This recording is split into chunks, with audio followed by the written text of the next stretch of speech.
Hello, everyone at the Mentalism community, conversation community. My name is Pablo Mira, founder of Mentalism Center, and I'm very glad to open this new opportunity for you in which we always try to give you content, new ideas, and in this case will be a beautiful and strange one. A strange one because we will create a conversation with someone that is highly interesting. For me, is really attractive identity in our community as mystery performers because he has a lot to say and with words that are not that common. He's a bird linguistic, bird linguist. I said he has a beautiful, strange interest, and I know that most of you know the work of Enrique by his documentary, Tarology. And without much introduction, I will invite to this conversation to Enrique. So give me a moment. Hello, everyone, Danny and Lance.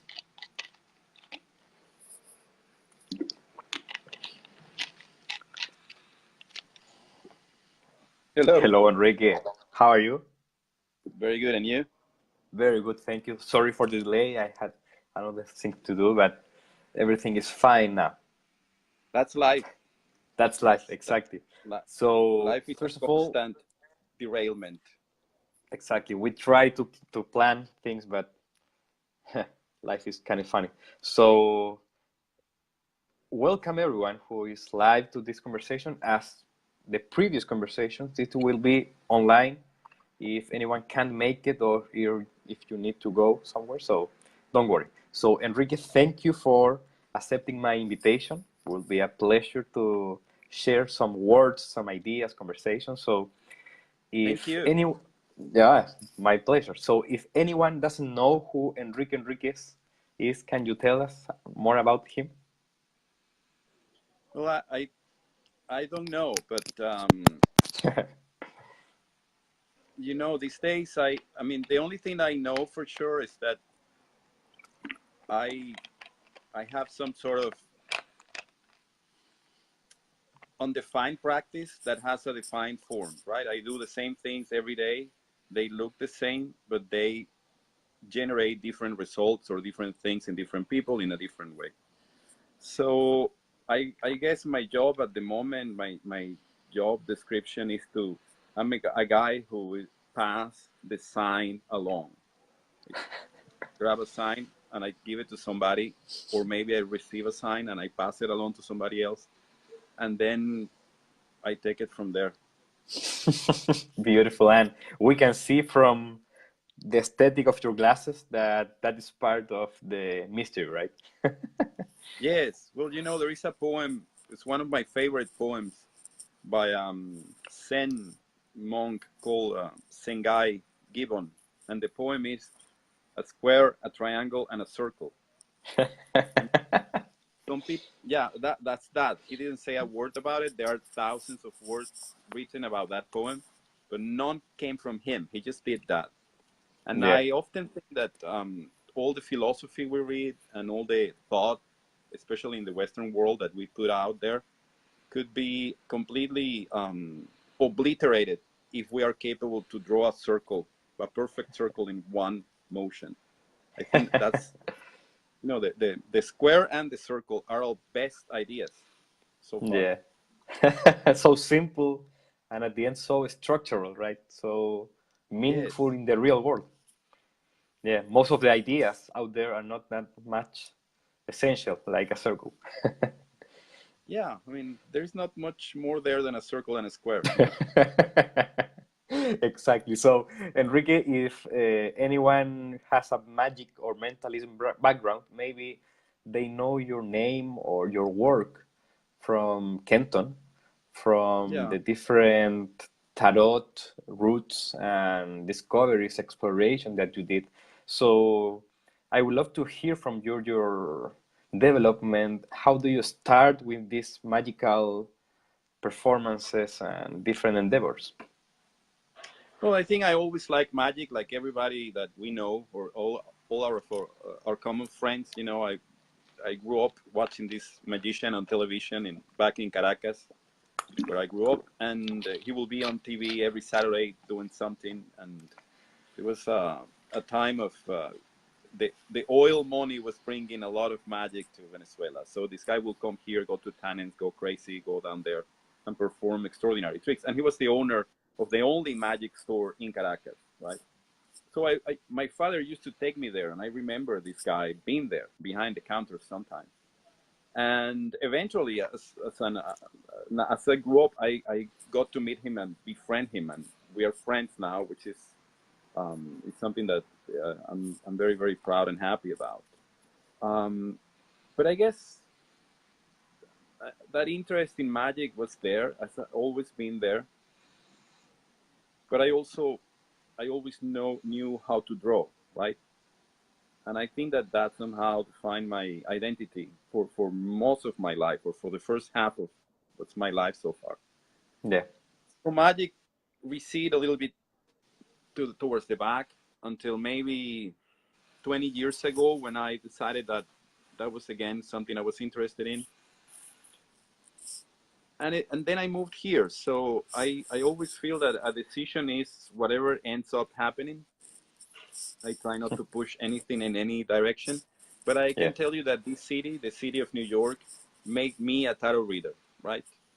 Because I have all this interest in mentalism and this and that. But the reality is that the only moment when I could actually create a conversation with this city, where I was a newcomer and I knew nobody, or nobody knew me, was when I sat at a little coffee shop to do tarot readings for people, and then everything else happened, right?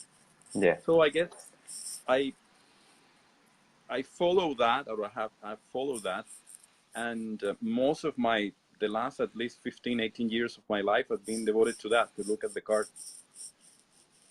Yeah, yeah. And I feel from watching your work that your approach to mystery, your approach to elicit mystery for someone, is clearly different from any mentalist or any mentalist that does tarot readings. And what was your interest in creating that different scenario with someone with the tarot, with poetry, with different practices that you do? Well, I think that there are two things we can talk about. The first one is the fact that when I discovered I had an interest in tarot, which is all the way back when I was studying graphic design, I realized, yes, I like these images, and I hate everything I read about it. So something that I think is very important for every person, and especially if you are in any kind of performance related activity, is that you have to build your own language in order to talk about the things you do. It's hard to build it's a life work to be able to actually have your own language, right? And that accounts not only for the words you use, but also for the materials you use, the way you combine them, how you put yourself together, everything, your stance in the world. Because my work is pretty much defined by one single idea, which is that presence is performance. Yeah. The moment you are there, then that elicitation of mystery, that whatever you want to call it, is happening. Yeah. Even if you're not doing anything, right? And mostly if you are not doing anything.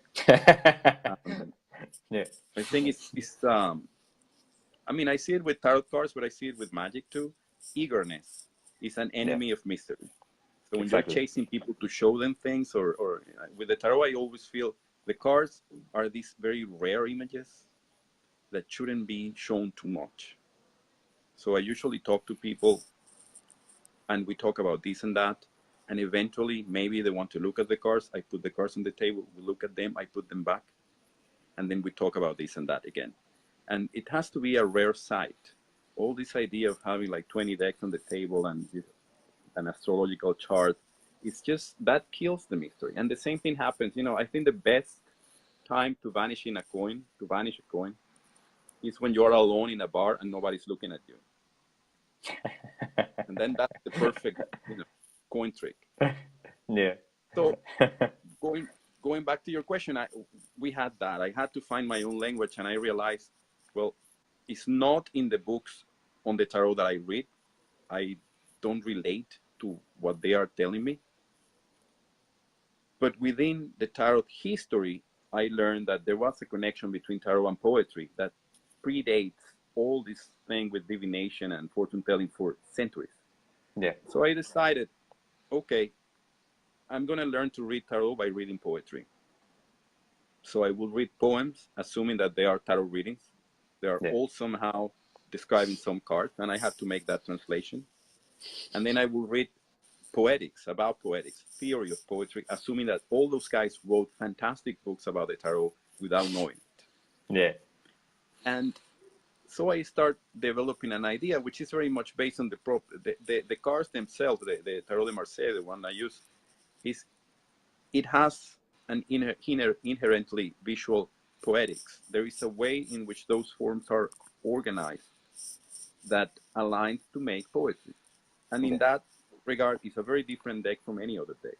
So I'm building my language. But at the same time, as I say, I grew up being the kid who knows how to draw, in school, and that gave me my first sense of identity, which means that I come to this realm of magic or divination with the training of an artist. And then we have a kind of an interesting tension, because art is a game of pushing forms forward in a way that you have never seen them. Yeah. And divination, magic, is all about preserving a tradition. Yeah. So I had to understand what is what we are preserving and what is worth preserving. So you have all the anecdotes of, let's say, divination, reading, the rules. Yeah. And then you understand that there are other rules that oversee those rules. So I decided, keep the ones above here and push this one, dissolve this one, change this one. It's a process. I mean, and a big part of that has to do with working with words and breaking words apart. I mean, I that's something I do every morning. I actually can show you my notebook for this morning. So this is part of my work this morning. They're fascinating. Here, this is something that happened last night. A friend of mine wrote and said that she had a dream with an owl. And a couple of weeks ago, she was riding the bus in Chicago, and she sat next to this guy, very scary guy, who was talking to himself, and he had an owl tattooed in his throat here. On the throat, he had an owl, which is a little intense. So this morning, I'm thinking of the word owl, owl, owl, owl, owl, and then I realized owl sounds a little bit like abuela, which is grandmother in Spanish. So you have the owl in abuela, which is already a transformation, and once you get to abuela, you also get abuela is also abuela, and a letter A is flying. So I wrote it down and I sent it to my friend, which is the way I work. So that is the sign I'm passing along. And of course, there is no, I mean, my work is not to give definition, but to move the edge. That's that. I'm not telling her what to think about it. But I do know that she's learning how to walk on a tightrope. Yeah. So I take that into account within, you form these little constellations of ideas that form a sign. So that you have this woman dreaming of owls, which are like grandmothers that fly, and she's walking on a tightrope. And all that is part of our conversation, which is a conversation that is actually happening in the symbolic world. It's not a conversation that is happening in any kind of rational context. Yeah. So in a way, you are observing words as a conjunction of symbols that technically are not defined by one point. For example, a dictionary says what owl means or abuela, right? But your work is deconstructing this and let people observe. Yes, well, because at the end, that's the foundation of the poetic mind, right? I mean, we have the what we call magical thinking, which says this is related to that in one way. So, for example, you will say if you want to travel, Wizard will say you have to tie a little toy plane to your bed, because Yeah. that by robbing one thing to the other, that will happen. And then, of course, well, it's a little reductive, right? The idea that anything you do will generate always the same result, which is in a way the way magic works. Magic in the in the general sense of the word, not just sleight of hand. Yeah. And I'm more interested in thinking that everything is a poetic mind suggests that everything is in everything. Everything is moving. There is a transformation of forms happening constantly. So you can find the owl in the grandmother. But then when you find the owl in the grandmother, you realize first that you're finding something that wasn't there before, or is there in a potential state, but it's not. Nobody told you that, right? And then at the same time, you realize, well, but that's like seeing the woman who is pouring water on the star. In the star car, we have a naked woman pouring water on the stream with these two jars, two vessels that she's pouring. And then you understand, well, the water goes like this, and then you can see it becoming the book that La Papesse, or the high priestess, is holding. So you have Yeah. this operation, the owl becomes the grandmother, water becomes a book. Yeah. And everything we know about water becomes everything we know about a book, Yeah. which is very close to the way we relate to the I Ching, for example, right? When Yeah. you do all these operations and you end up to this little paragraph, and then it says fire above water.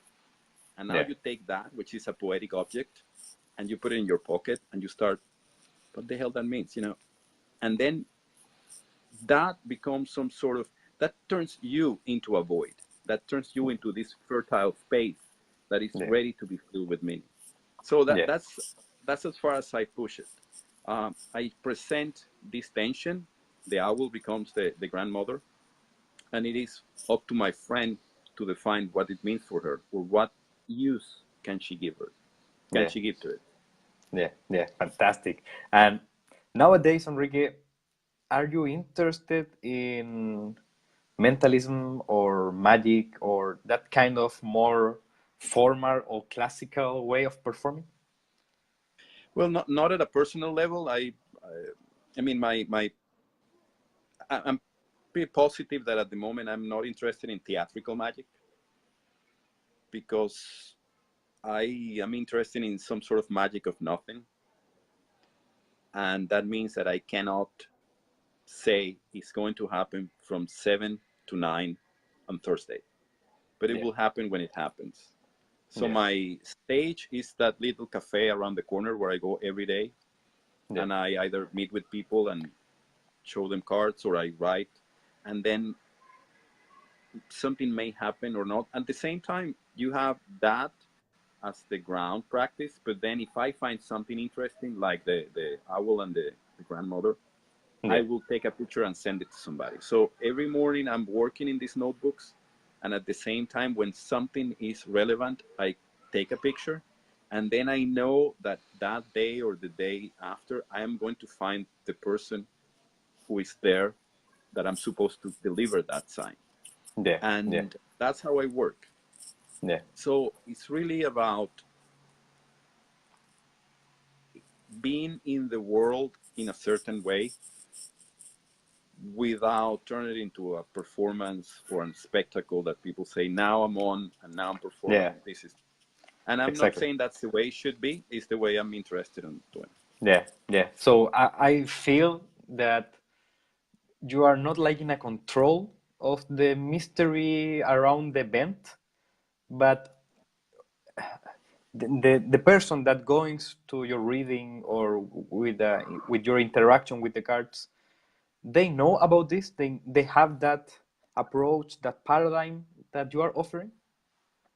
Well, I think it goes back to language. I mean, for years I had been working on this idea. Yes, you have to build your own language to talk about the things you talk about. And then recently I realized, when you build your own language, you are building half of the bridge. Yeah. If the other person doesn't have a language for what you are doing, which means their needs never went in that direction. Then there is no other half of the bridge. Yeah. And that take a very specific or definitive form when I'm faced with a person who basically, no matter what I say or what I do, will assume that I am predicting the future. Yeah. The only language they have to deal with me is this guy predicts the future. And it doesn't matter if I, set my head on fire and run against the wall. Yeah, Exactly. that's a prediction. Okay, Yeah. tomorrow Yeah. fire will happen. Yeah. And you have to learn also to live with that, or to live and work within their language. But in general terms, I mean, these days, a friend from Brazil pointed out that analogia, which is analogy, right? Which is the fundamental principle in tarot, in any kind of symbolic work, but even in magic, in that sense of like affects like.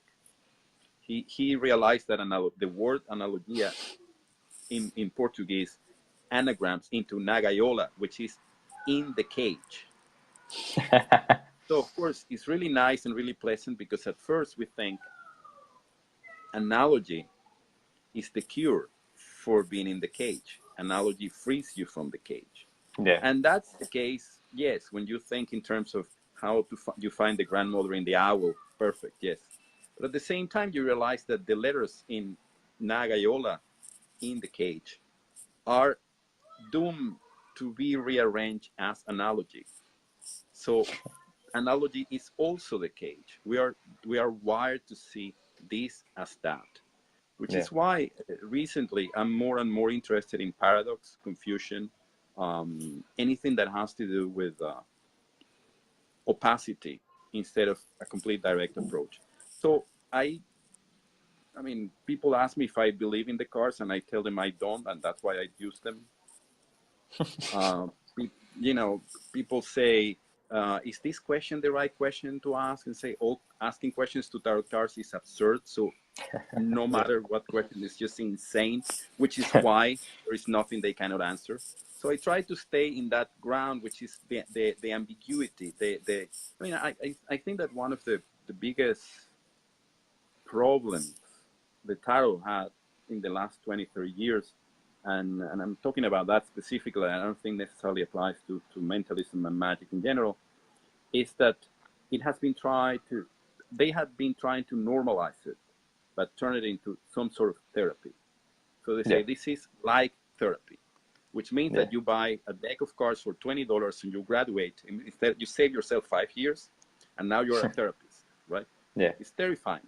But also, there is within that idea, the idea that we actually know that this is going to fix you up. This is going to make you better. Yeah. And I find that not only terrifying, but absolutely boring. I think that dealing with cards, any kinds of cards, is a gamble. You're gambling. So if you're playing poker, you have a good hand, you win a lot of money. If you win a bad hand, you lose a lot of money. If you have a good tarot hand, you get a jolt. Something is confirmed. Something is open. If you get a bad tarot card, you get messed up. That screws with your day. We gamble because we say the jolt is worth the risk of being messed up. But being messed up is also possible. Because the whole point of divination or something like that, something like the tarot or the I Ching, people tend to see the I Ching at a whole different level, which is maybe deservedly so, is that they teach you how to live within uncertainty. They don't teach you to get rid of uncertainty. Yeah. No, they just look at the sky and you understand everything, and at the same time you understand that you control nothing. Yeah. And so that goes back to your question. I'm never in control of anything that is happening.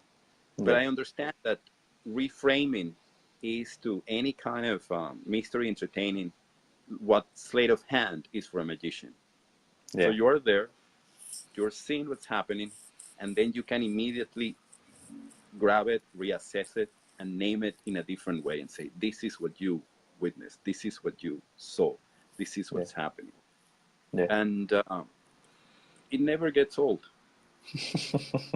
That's a beautiful. I think that in your approach to offer, do you offer yourself as a tarot reader? Because that word almost like misrepresents yourself, your work. Well, yes, no, there are two. I don't have a standard answer, but a few years back, I realized that my wife, my friends, when they talked about me with strangers, they will refer to me as a poet. Yeah.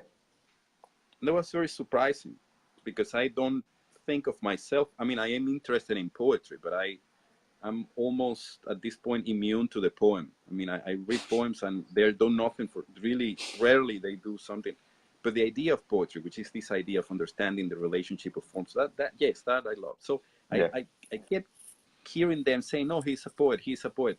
And I developed this paranoia. See, at some point, a gang of poets are going to come here with the fountain pens and the notebooks, and they're going to kill me. You know, they're going to beat me up.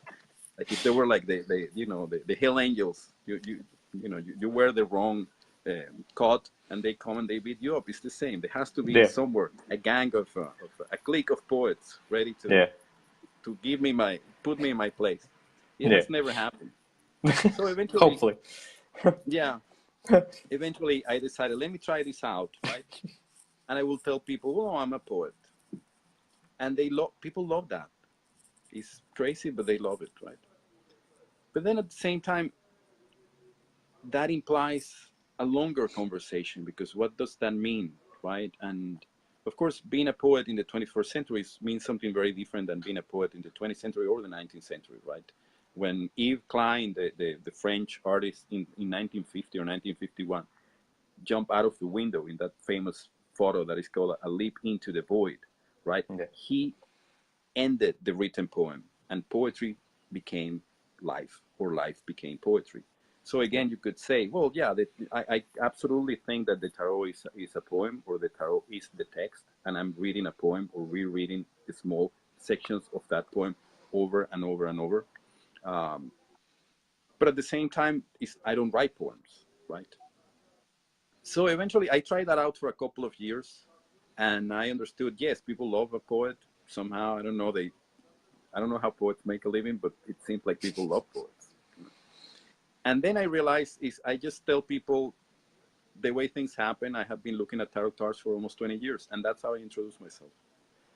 I'm not in a place. I mean, I used to do it, but I'm no longer in a place where you can go and find me like with cards or anything. I never really like that. And even when I do readings, I work with a bare table. There are no candles, no crystals, no pyramids, or I don't know, Egyptian gods. Mm, I work at a cafe because I want the tarot to be part of life. So there is no back room or weird thing, or knock 3 times and no. And I want that sense that this is something that we do over lunch, right? So I talk to people like that. I say I'm interested in tarot. Sometimes I read it. Sometimes I write about it. I teach a lot of people. Actually, half of my day goes on just answering emails because I like to teach only in writing by emails. So it has changed in the sense that 15, 20 years ago, saying I'm a tarot reader or I'm interested in tarot basically meant creating a void. People will run away from you, right? Yeah. Now there seemed to be an interest. There are even some articles that I read in the news that speak of how these times of uncertainty and Brexit and Trump make people need or want that more, um, which is fine. Yeah. But in any case, yes, I think it's important to ambiguity. So again, it's like when people say, "Are you accurate?" No, I'm not. Yeah. You whatever they expect, you should somehow present yourself in a way they don't see you coming. Yeah, yeah, and for me also the value of ambiguity is that you are constantly changing, constantly moving. You are never defined by a word, right? And by Yes. looking your work, words are just conjunction of letters, and those letters can modify, I can be different because we are different. Yes, and everything is changing. I mean, you if you think in terms of a cloud, right? Somebody years ago told me that in Congolese, people in Congo spoke in clouds, which means that they had these words that they put out there that could be heard or understood from different angles, not Yeah, sentences that you have to hear from here to there. And of yeah, course, I felt I have wasted my whole life speaking in sentences. I want to speak in clouds. I don't know. It's yeah, very hard. I have tried, and it's extraordinarily hard. But you have this understanding of a cloud is basically a moment in which all these particles get together, they form something that is discernible, and you see it up there, and it's all the time shifting a little bit, shifting a little bit. And then when that's completely charged, it releases something. yeah, So of yeah, course, we should be like clouds, any kind of magician or diviner is that you bring something to some sort of ductile, malleable shape, and when you have it there, then you put it out there, yeah, and it get somebody wet. That's the yeah. point. With someone. Yeah, Yeah. beautiful. Yeah, yeah. And coming back to your path, your history in tarot, years ago you did a documentary, right? Yes. Yeah, can you tell us a little bit about it? Well, I'm very grateful to Chris DeLeo for the documentary, because somehow made the conversation wider. I mean, and it's still today. There are a lot of people who um, contact me or approach me because of the documentary. It was a lot of fun. He told me we needed 3 days to film. It took a year and a half. A little So longer, yes, so after a year and a half, he had a list, like 100 other things he wanted to do, and I just told him, why don't you? He had over 100 hours of video, because we will go out every day to come up with something.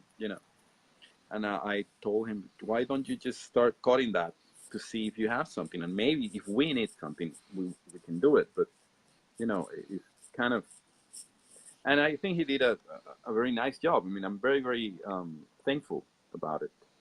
Um, I see how people relate to it in time, and I can see the what they get the most is all this idea of the cars on the street. You show the tower, and there is a tower. You show the yeah, chariot, and there is a car. So again, it's like a little introduction to that idea of analogical thinking, yeah, to exactly. think of one thing in terms of the other, which is at the end what the game of tarot is. So Yeah, I'm very, very happy about it. Yes. yeah, yeah. I bought it at the initial crowdfunding, and that documentary was one of my first approaches and first very impactful um, visuals in which I saw what you are saying, that we really, yes, we can study basics to create fundamentals, to know a little bit, but at the end of the day it's all about creating a personal language, whatever you are doing. If anyone likes to be a magician and create and know some sleight of hand, or a mentalist who wants to know ways to read minds, or a tarot reader, at the end of the day, is our language. And I feel that that's the most important contribution that we can create, because we are ourselves and we are offering an authentic path for others, right? Yes. Yeah, Yeah. It's. I mean, I think it's important. I see it in two different ways. At one level, any work we do is really you. The work you make makes you. yeah, So if you are a carpenter and you're making a chair, you by building the chair, you build yourself up, and then yeah, you take pride in that the fact that the chair is perfect, or you don't care, but that also defines you. yeah, Yeah, this thing is so chavio. yeah, And but at the same time, I do feel that it's very important to somehow put something on the table that is not the same that was already there, Yeah. because what's there is there. So no need to put it there again. Yeah. And I understand that it's very easy. I mean, it's very hard to find a form. And that's why it's so easy just to pick up any form that you see there Yeah. and run with it and say, yes, people pick up a deck of cards and they start speaking like the magician they saw on YouTube or on television, or Yeah. people pick up a tarot deck and they pick up all these ideas that they never even thought, do I agree with that? No, but that's the way you talk when you have these cards. And of Yeah. course, that's extraordinarily boring. Yeah. And again, it adds very little Yeah. to the world. Yeah. Yeah, exactly. And obviously, every person will be different in their own gift to anyone in terms of authenticity, because I don't think that everyone will be the new figure that will change everything, right?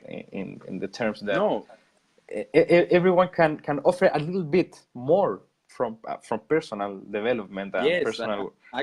Yeah. absolutely. And actually, Yeah. I think that being the person that changed everything is absolutely terrifying. Yeah. Yeah. Nobody should Yeah. want to be the person that changed Yeah. everything, because Yeah. once the change starts, you have no control over it. You don't even know what that means. But I Exactly. think we It's a can, very heavy. Yeah.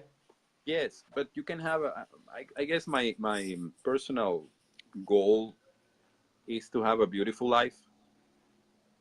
And to me, that implies making all these small discoveries, looking at a word, looking at a form, talking to somebody, and having some sort of exchange that is Yeah. meaningful or beautiful or unexpected and maybe a little weird too. Yeah. Um, and that's one of the things I always tell people, that the tarot is a tool for freedom, Yeah. because not only it makes your mind malleable and allows you to understand that a definition is not the end point, it's a starting point, Yeah.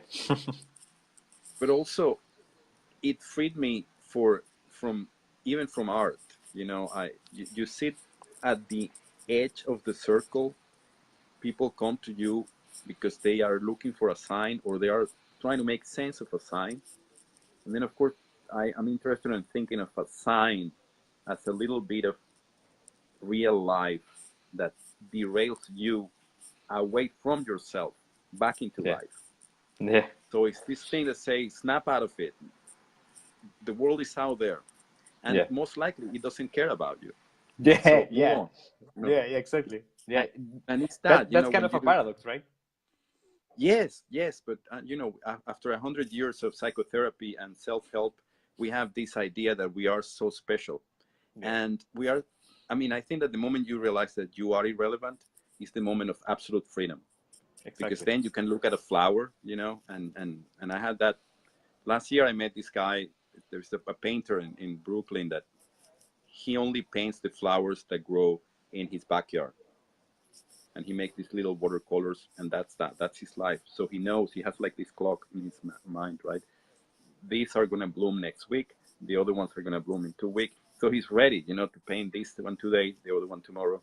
So the next day I was walking around my neighborhood, and I understood, looking at these flowers are wild.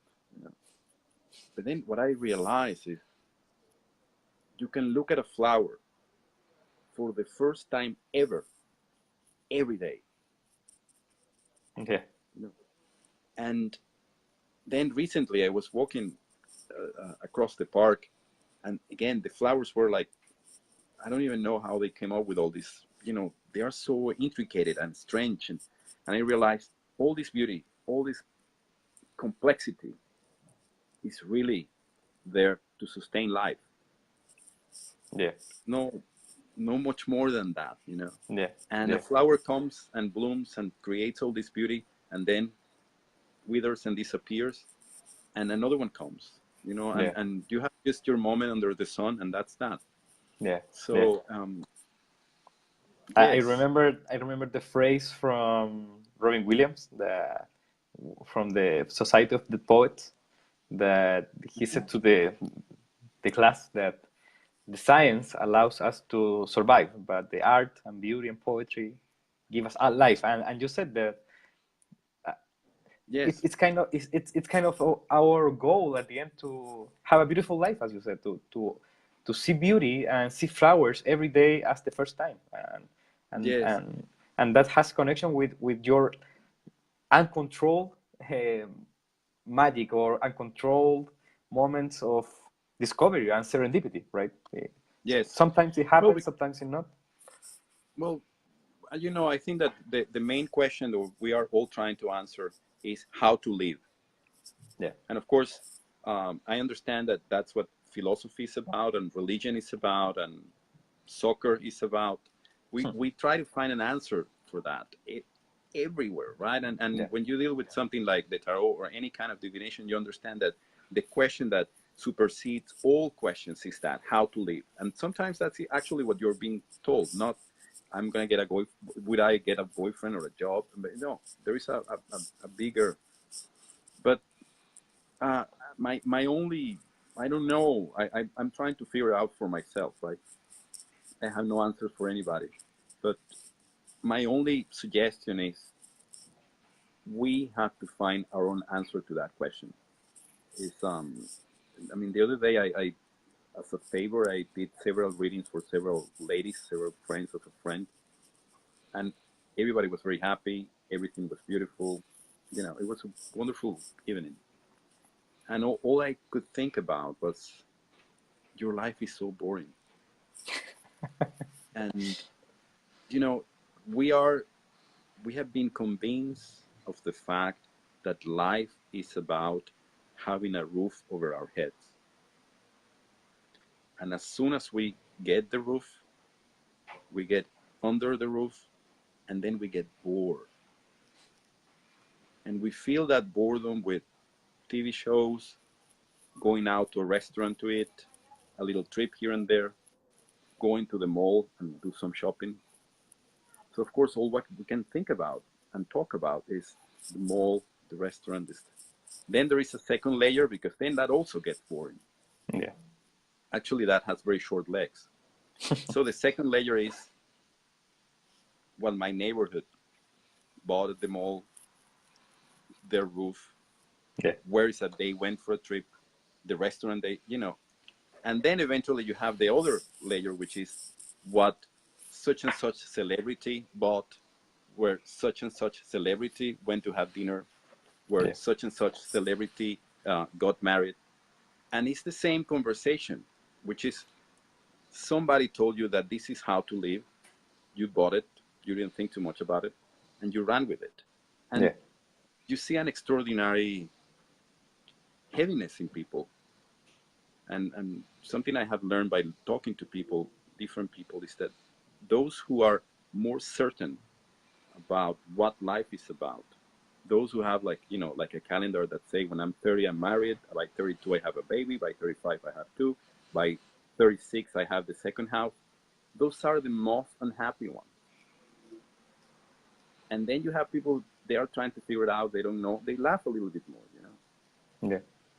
But in any case, I again, it's hard to prescribe how to live to anybody because we don't even know. Yeah. Yeah. It's kind of strange. Yeah. Yeah. And as you Mhm. said, I mean, moments ago, you are interested in paradoxes right now, and Yes, in a way, you are a paradox because you have the tarot deck in a cafe, and people will assume that you read the the tarot, and it doesn't matter which approach you have, you will tell them something, and you just are there to show them the cards and to basically tell as you said, you can figure it out. well, I mean, it's one of the things I tell people is that I don't know what the tarot can do for them. And again, I know that you're supposed to say that you have all the answers in love, Yeah. health, and money, that you can bring hair back and make women's breasts grow, everything. You have the solution for everything. Yeah. I don't have any solution, and I don't have any reason to know what is that thing is going to do for a person. which is why I do it. Because the only way I have to figure out what is that doing or going to do for you is if we do it. And then at the end, we know. But beforehand, I have no idea. And again, depends pretty much on what the other person is going to do with it. How do they make it useful, right? I mean, one day I got this email from a woman I know, and the email say, I'm going through all kinds of horrible things. So I sent her a drawing of a little bird. Let me see if I have one here.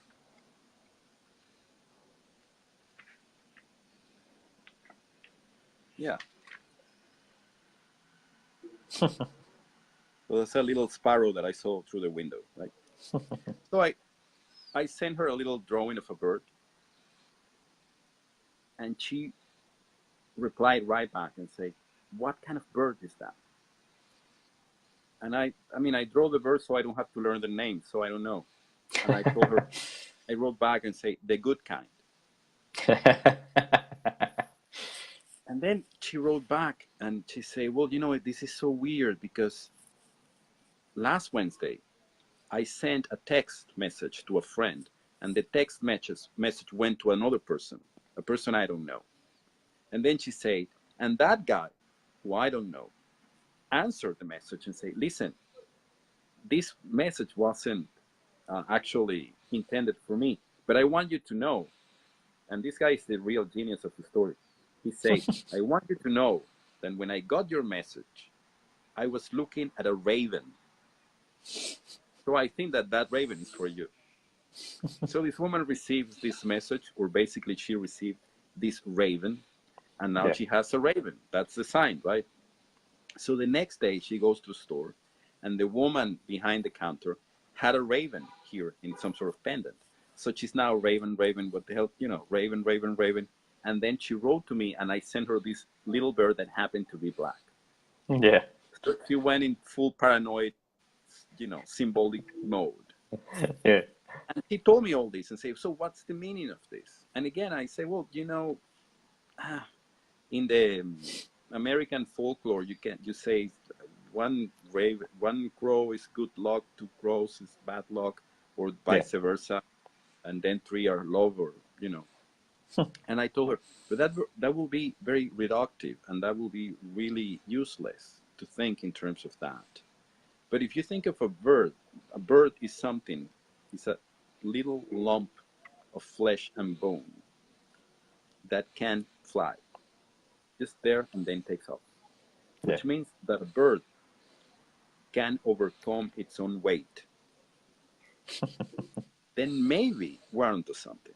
And then she wrote back and she said, well, you know, my mother, all my life, she called me a bird of ill omen, which is a horrible thing to do to a kid. But and she said, I think that's the thing. I need to overcome my own weight. I need to overcome all the weight of all these relationships I have that are horrible. My mother, my family, this and that. So now, for the first time in a week, I feel better. Yeah. And of course, she was very happy about it, but she did all the work.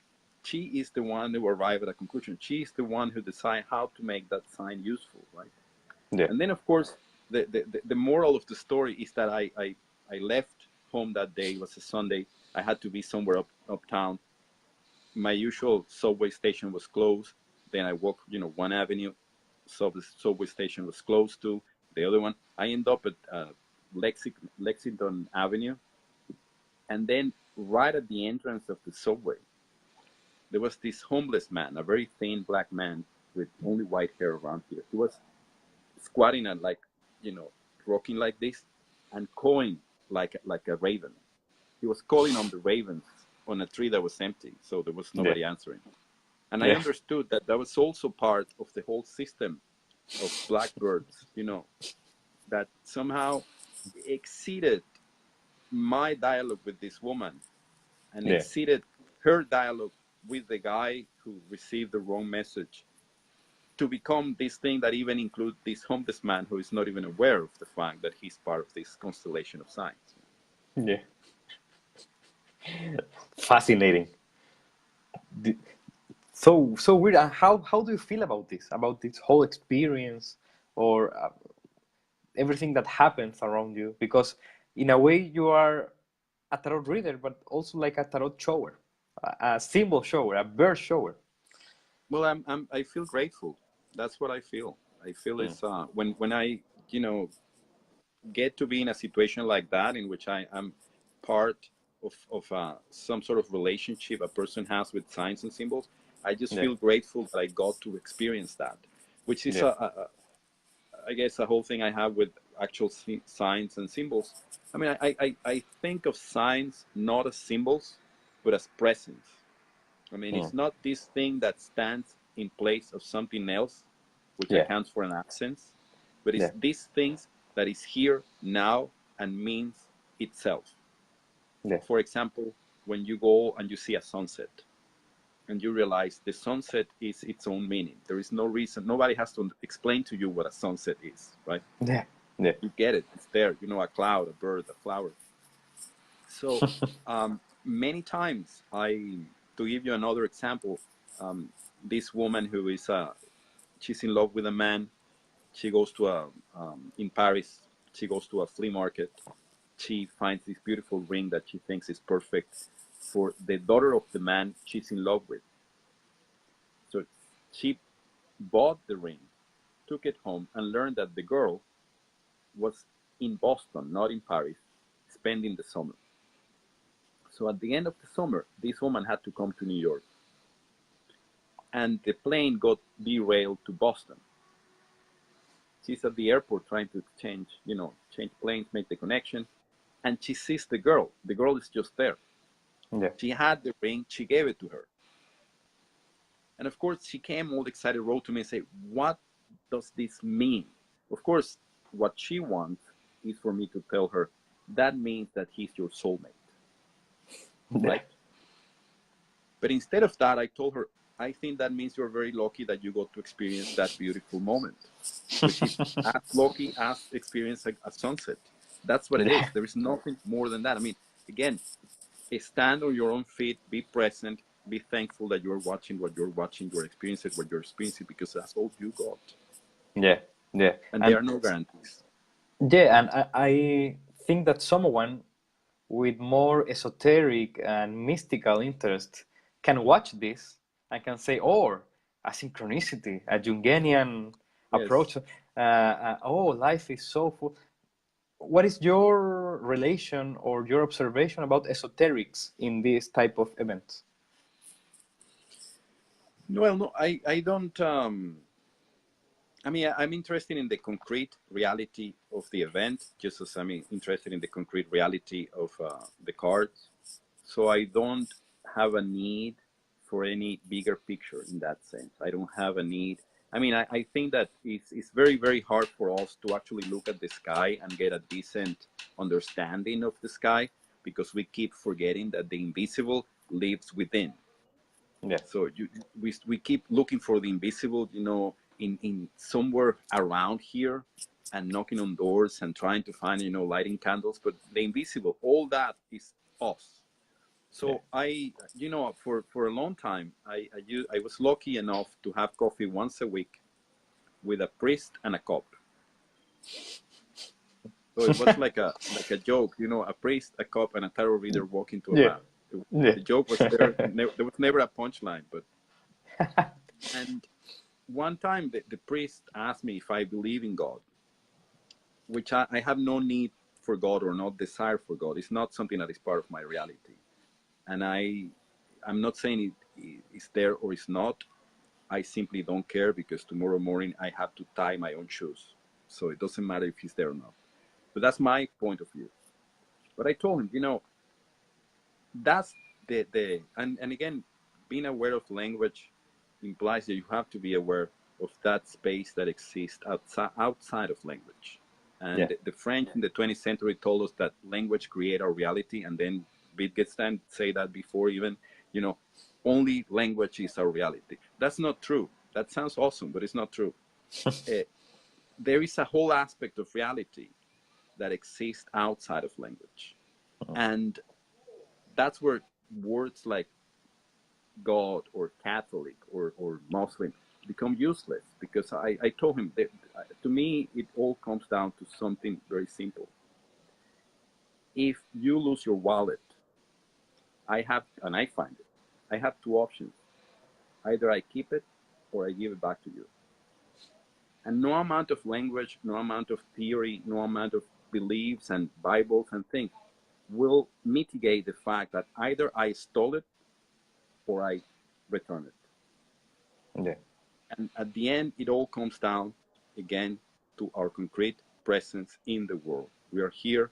What is what we are doing? Yeah. Of course, this went went away from magic or anything right now. No. I do find extremely tedious when people want to make it into something invisible, something Yeah. more. Yeah. And as you Yes. said, that I think that everyone who is watching this, they can create the connections about how this can be connected with my own concrete experience in whatever I do. I know that we have some guys that magic, mentalism readings in here. That's the whole point with these live conversations, is that everyone that is invited, in this case yourself, Sure. offers and Well, but, pours everything that happens. That's the idea. you know, sometimes in the morning I talk to this guy from Israel who sells and installs blinds. So he sits there and we talk. And the first time I ask him, "What do you do?" And because he comes in a bike and he's always in a rush, and he say, "No, I sell and install blinds, to put on the windows." And I told him, "But that's fantastic." And he looked at me as if I was mentally ill. And then I told him, "But of course, I mean, you literally negotiate the membrane between light and darkness." And he looked at me again like, this guy is a moron, right? And of course, I looked at his face and I thought, on one hand, if you think about what you do, and again, it comes down to language, right? Ask, Yeah.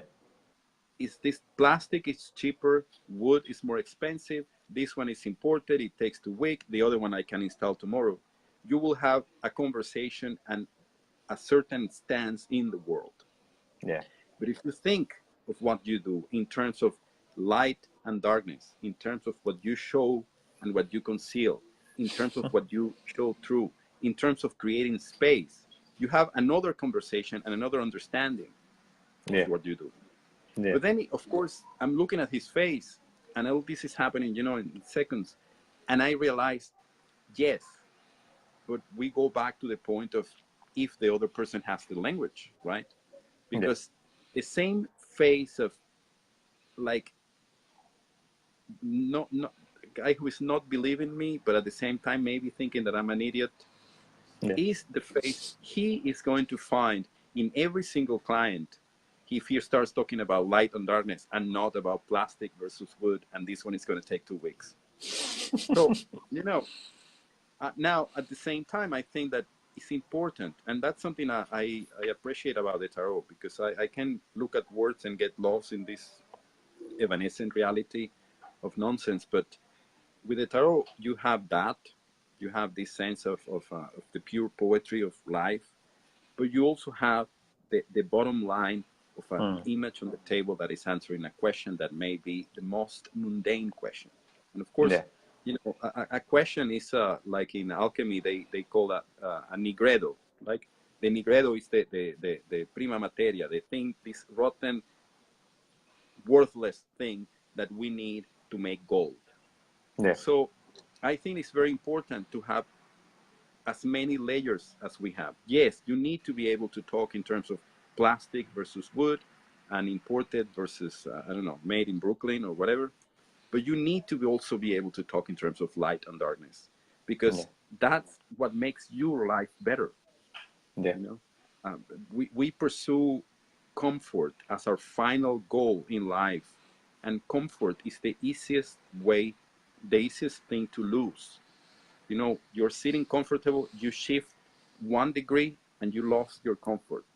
And that's the way, if that's what you get at the end of life, being comfortable, then you got nothing. There has to be something. Beautiful. And taking that analogy, in performance, in mentalism, in my perspective and approach to mentalism, that analogy of the blankets is beautiful because we need to show the proper light that in our case is sometimes very scary mystery, because in our work reading someone's minds or seeing a little bit of the future, yeah, it's entertaining, but also has a little bit of fear. So we need to be the membrane, obviously Yes. not showing our inner works, our techniques, our our everything that is completely secret, but in the external, in the light, we are showing that to enjoy them, to create an entertaining experience, right? Yes, and I think that's very important because any mystery performer, to give it a name, is the membrane between Yeah, this reality and the symbolic world. So yeah, we are there and the symbolic world, which is invisible, is apocryphal. So it needs custodians, it needs people yeah, taking care of it, because we yeah, are, you, me, anybody who is watching this, we are responsible for the symbolic world, for this world too, but for that yeah, world, which is the world we imagine, the world we hint, the world we wonder if we yeah, have to make that worth inhabiting, you know. exactly. And Beautiful. and a big deal, I think, it passes by not accepting other people's depiction of it.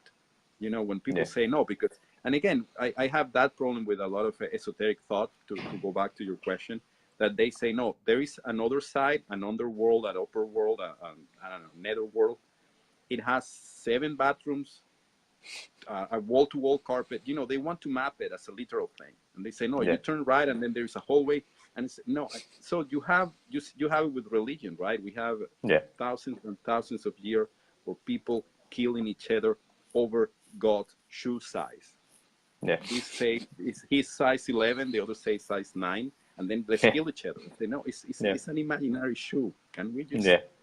maybe it's not a shoe, maybe it's a who, maybe it's a bucket. And so it's very important for us to keep that symbolic world in motion. Yeah, You know, that's our job. And again, that's one way of describing our job. Of course, there is yeah, another way that says I get paid by the hour to provide entertainment for this convention or whatever, and I have to be entertaining, and that's yeah, important too. But I yeah, think it's very important to have all those layers, because that's what gives depth to what we do.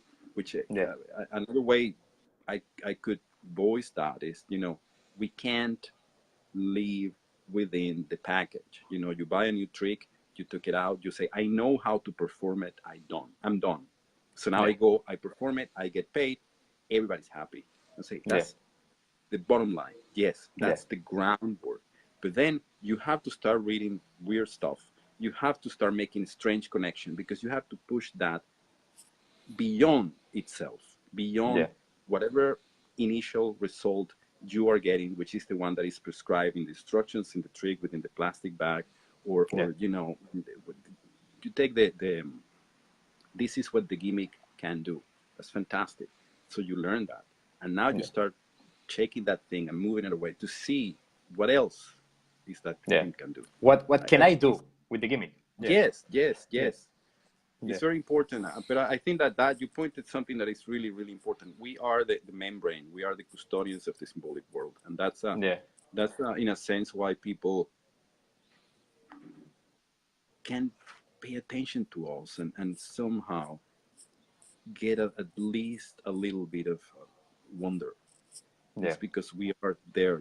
We are not the man behind the curtain. We are the curtain. Yeah, exactly. Yeah. And Enrique, do you feel that you have colleagues? Colleagues? Yeah. Because for me, from my perspective, your work is so unique that I think that you in a tarot convention, you are like Enrique.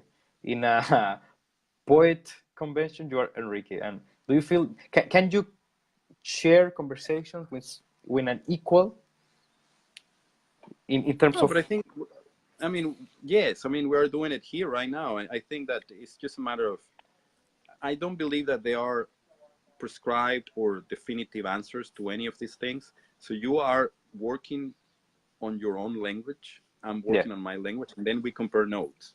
And I Yeah. think Yeah. I can do that. And I'm lucky enough to do that actually quite often, because a lot of people come to New York. I get to meet them. We get to have coffee, and then we talk about all these things. Yeah. Yes, I think that if anything, my personal way of seeing it, or my personal feelings, is that, of course, when people say a poet or a magician or an artist, or I feel that those are like shadows. When I detect them with the corner of my eye, I see something there. Yeah. And when I turn and look at them, they are no longer there, right? Yeah. Yeah. So that means that maybe I don't identify with the idea of the poet 100%. I don't Yeah. identify with the idea of a magician 100%. But I Yeah. try to live a life in which all those roles or personas overlap. Yeah. And then, yes, speak from here and there, and to have a dialogue with all those worlds. Yeah. Yeah. So at the Another end, member. yeah. So at the end, I think that labels are kind of relevant in terms that gives us a little bit of ground. But at the end, we can learn from anyone, even from the guy with the bike who is in a rush, right? Yeah. That sell blanks. Well, And I think that labels are currency, right? And by that I mean, like any other word, you can take any word and use it like we are using words, and we are not even paying attention to the form of those words or the implication of those words, because yeah, we are talking. And then you yeah, can just pull one word and look at it and understand how weird it is, or how many things it contains. And that's again, you have one level in which we just communicate. Language is just currency, and then we have this other level in which language could become a contemplative practice, in which you just yeah, look at words, and it's a form of divination, a form of spiritual even practice, right? yeah, So we need the labels because people need to communicate, but at the same time, hardly a person is just what the label says. yeah, And actually, I will suspect, and I'm not talking about magicians or mentalists, even a lawyer or an accountant, if somebody tells you I'm an accountant and that's all what that person is, there is yeah, something wrong there, because they probably like, boats, or they had a girlfriend once that they never forgot. There is always more to it, that label that says I'm an accountant. yeah, yeah. And that makes me reflect that sometimes society guides us to be a label, and that's kind of sad. Yeah. Someone went to college and study a lot of years and pays a lot of money at the end to have a label, and we lost the opportunity to explore much deeper paths and explore other ways to be. Well, I mean, again, I think labels are useful. Maybe the key is that you use the label, but you don't believe yourself that you are that label. So Yeah, yes, you may be a lawyer or an accountant, and you do that. For example, the same man who installs blinds told me once that his secret passion is carpentry. So he went to France on a trip with the family, and he brought to the States this huge iron thing that you used to keep a piece of wood in place, that cost him not even, the thing was as expensive as bringing it here. And then he surprised me by telling me once that sometimes he will go to an art gallery, and if he sees an artwork that he likes, he will try to replicate it at home. okay, And again, this is a guy who installs blinds. I mean, I'm yeah, convinced that he really is a great philosopher. But yeah, you know, we all have. I mean, I think you have to make an effort in life to be one-dimensional. It's very hard to find people who are just a facade. You know, yeah, they are there, but it's hard because that's not the way life works. yeah, We are focused on something, and with the corner of the eye, we're looking at something else. We get distracted. We understand there is a whole world there. We want to go there. We want to feel it, and then we are called back to this, and we go back. And if you really pay attention, and I think that the most important thing that I have learned from working with signs and with the cards is to be present and to pay attention, which yeah, means to acknowledge the dignity of the other, right? Is the dignity of the person before you, the dignity of the question or concern they have, no matter if you relate to it or not, the dignity of the images on the table, the dignity of the moment. And it's very important, because then you are always open to the possibility of another experience, which is not the one you brought to the table, or the one you woke up and say the world is this way, and then somebody else comes and I met this lady once. It's a very long story, but to make it short, when she turned 60, she went to Mongolia, and this was I saw her several times. She was this tiny grandma with white hair, right? Chubby, cute. She went to Mongolia and decided that she wanted to sing out in the steppes. So she went out in the middle of nowhere, Mongolia. I mean, Mongolia is all the way in Mongolia, This lady was from Manhattan. So she's walking in the middle of nowhere, singing, and she met a group of nomads, Mongolian nomads, to say, yes, you could spend the night with us in our tent, in a little, So she did so. And the next morning, she came out, and the first thing she saw on this hill was a Mongolian rider in full Mongolian regalia with an eagle here. And the guy released this eagle. The eagle, flew around and came back to the guy's arm. And 60-year-old lady from Manhattan looked at that and said, that is what I want to be. And she became a falconer. She became a falconer. She had to, the whole thing is like for a movie, because she had first to explain to her family that she wanted to basically fly, hawks. And then the grandson, who was little, say, I think it's fine, but don't tell your cat. And then this lady had to find a teacher. Ended up being in Canada, in the middle of nowhere. She had to go to this place, to a guy who actually bred hawks, to buy a hawk or be given a hawk and be trained.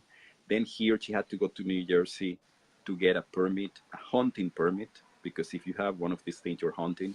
So imagine this lady in some sort of, BMU line, this bureaucracy. The next guy was a guy who wanted a permit for a bow and arrow. The other one had a rifle, and what do you do? No, I have a hawk. Yeah. Then, of course, you realize that's one of the most inspiring people I ever met. She died a month ago, and she spent 10, 12 years of her life traveling the world as a falconer. Wow. So, and then I realized that there are two kinds of people in this world. There is the kind of people when I tell that story, say, wow, you just did. And then there is the other kind of people who, when I tell them that story, say, okay, but how do you make a living out of that? Those are the ones I discard. Make a living. What it really that means? We can create a living. Yeah, that's a strange word, right? A straight line. Make a living, like your activity makes a living. Yeah. Yes, I mean, it's interesting because I understand we all have to buy milk. That's our bottom line. But there is more in life than milk. Yeah, yeah, fantastic. Yeah, Enrique, can you show us and read maybe a little bit of your tarot in this instance? I mean, let's see, because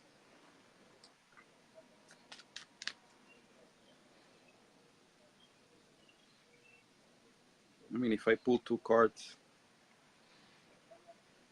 yeah, well, this is La Papes that I was talking. Actually, you know what I can show you? I can show you my favorite. Yeah. Anything that you want.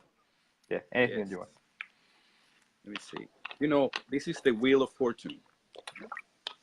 And in the tarot world, everybody argues about, okay, who is cranking the wheel? Who is moving that wheel? And then people will say, well, that's fortune. And then people say, no, this is who, this and that, or the guy's here, the guy on top. But the tarot de Jean Noblet, this tarot that is the one I use, is the oldest Tarot de Marseille from 1650, has the answer.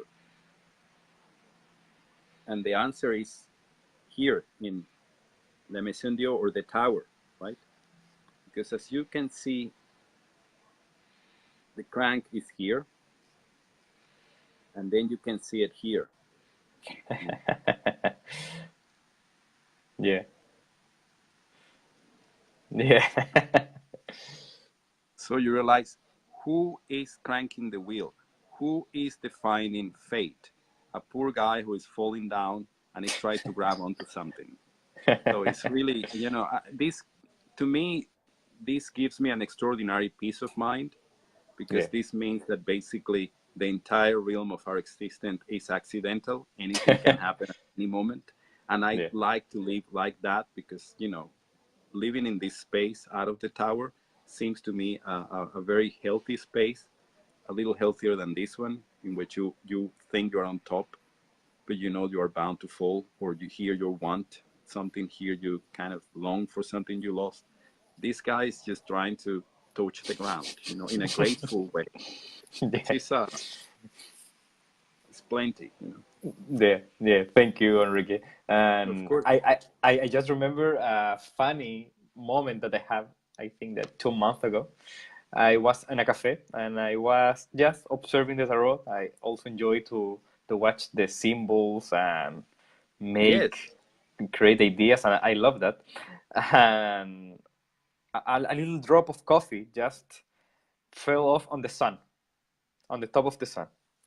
I say, "Oh, come on, of the sun! I need to get another deck," and I start to move my mind. And as a matter of fact, I create something very valuable for me from that.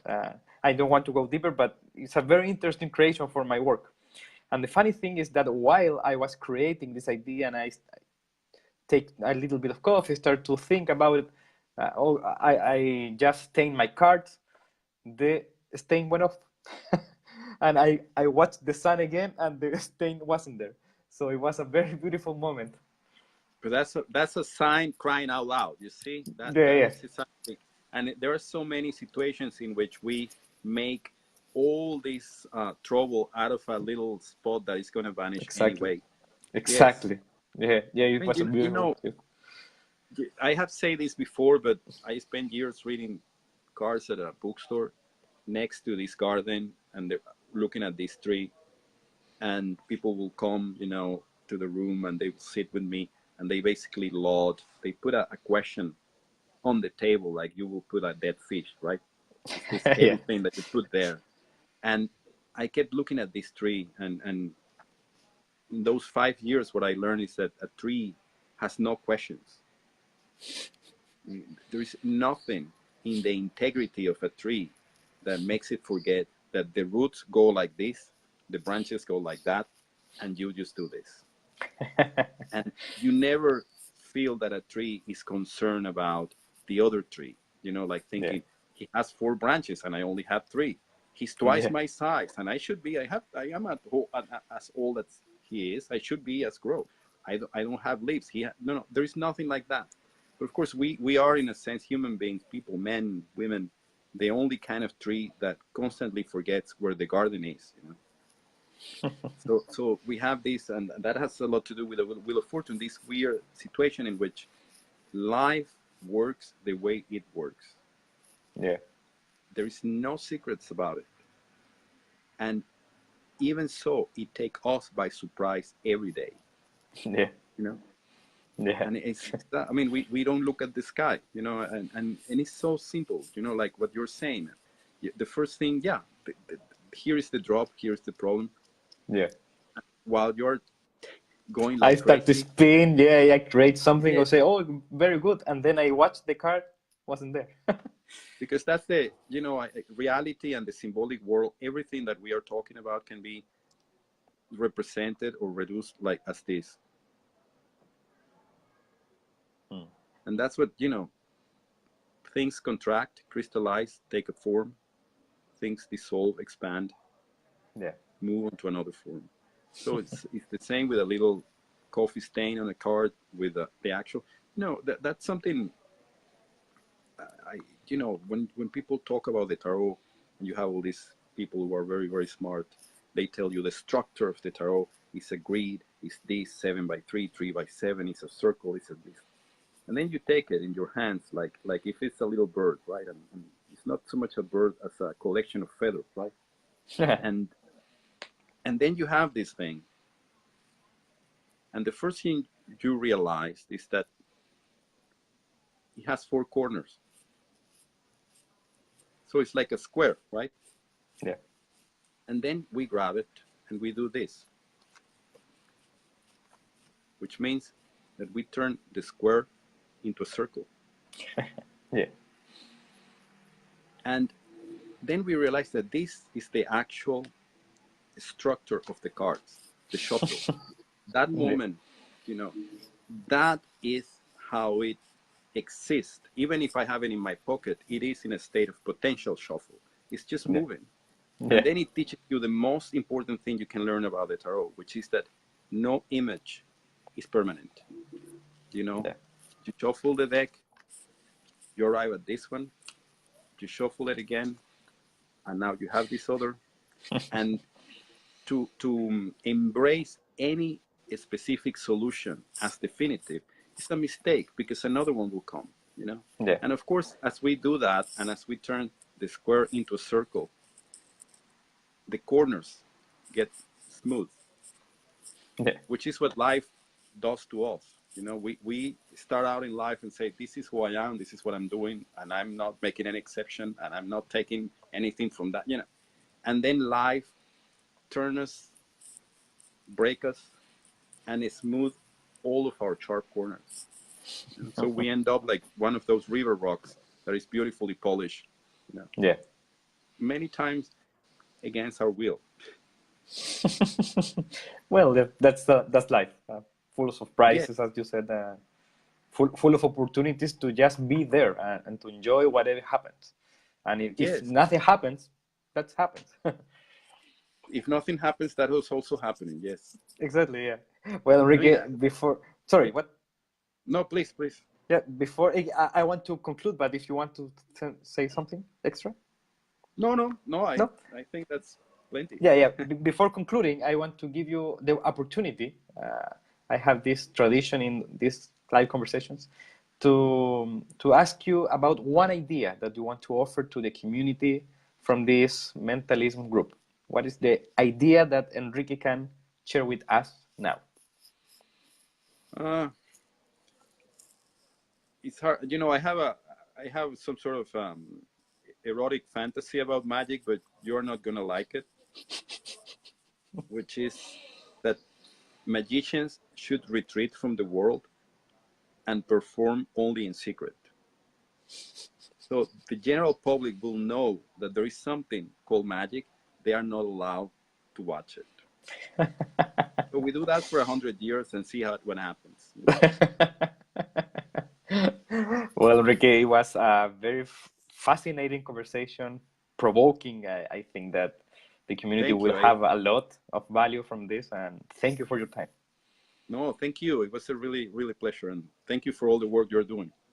Welcome. So everyone who's watching live, thank you very much for watching this. And again, if you can't do it right now, it will be online at the site. So have a very nice day, Enrique. Thank you very much. You too. Bye. Bye.